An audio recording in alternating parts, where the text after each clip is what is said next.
fi ma a'lam fa gaskiya tafsirin Qur'ani a fassara shi yanda ya dace da ka'idojin shi gaskiya tafsirin Jafar din ya yi. Idan ina jin tafsirin Jafar rahimahullah ina daukan ka'idojin malaman usul tafsir ina ɗorawa akai sai in ga diya hau. Ina ga muku kuma kowace aya in zai fassara ko bi hasabi siyaq kamar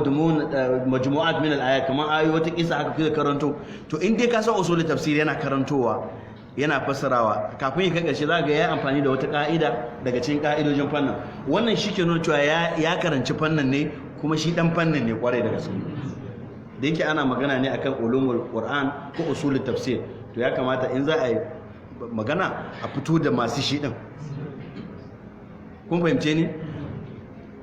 daka akwai in ya zo wajen ikhtilaf na malamai yana da qawaid na tarjih kuma kamar yadda malaman usul tafsir suke yi haka zaka yana yi shi ma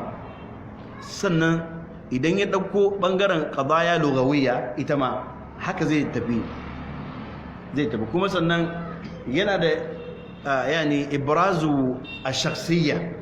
a wajen tafsir yakan bayyana mawqifinsa da matsayinsa a tafsiri haka ake so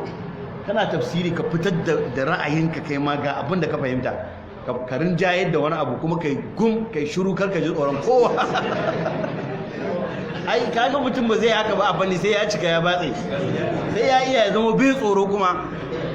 ba gani ko ibnu hajar in yana sharhin hadisi ba kai yanda yake ai ba ai da tsoro saboda dan fannin ne to haka yake to shi Sheikh Jafar yana da irin wannan a tafsiri babu dai lokaci wata rana zamu iya daukan muhadara ayi akan kawai manhaju Sheikh Jafar fi tafsir insha Allah insha Allah wata rana zamu dauko wasu audience sama a sassa kaji tare da a fakkake maka kuma qawaidin kuma a ga maka me yasa ya dauko wannan kaida anan saboda malaman sun ce kaza ne yana tafiya a aikace ne kawai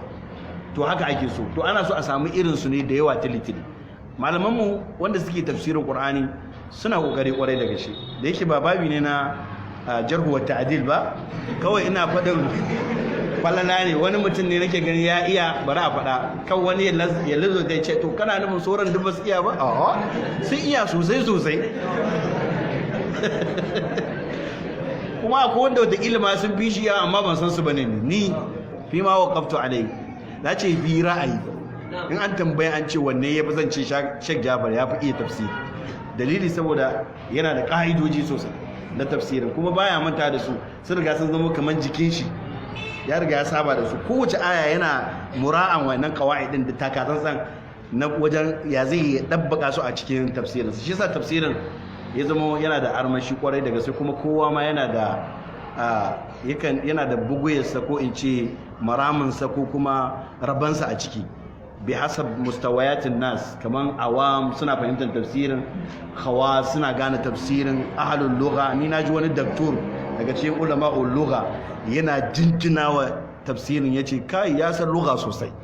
to ai kaga saboda amfani da qawaid ne na usulul tafsir dan sun ce da man kafin ka zama mufassir to ya kamata ka san harshen larabci da asalib din da irin usulubul larabcin da yanda ka'idojin larabci suke